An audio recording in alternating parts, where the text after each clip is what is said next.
Hi fam! Welcome to my channel. For today's video fam, magluto tayo ng longganisa, skinless longganisa from Pampanga fam. So ito yung paraan ko sa pagluto ng longganisa na walang mantika. Nilagyan ko lang siya ng tubig fam, pinakuluan fam hanggang maubos yung tubig niya.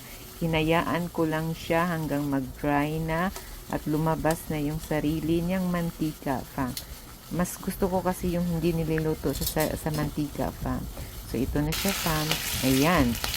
Lumabas na yun unti-unti yung mantika sa mismo sa longganisa, fam. So, masarap ito kasi hindi na siya masyadong oily, fam. So, ayan, ukay-ukayin lang natin, fam, katulad ng pag-ukay sa mga damit. Katulad ng mga pag-ukay-ukay nyo sa mga damit, fam. Ayan, nag-golden brown na siya. Actually, fam, hindi siya sunog. Kawali lang po ang nasunog dyan. Kasi yung kawaling ginagamit, fam, manipis.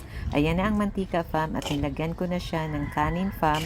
Ayan, sugay-sugayin mo lang yung kanin hanggang mahalo na yung oil mismo ng longganisa, fam.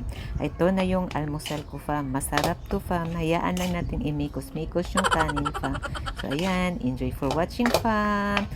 Bon appetit!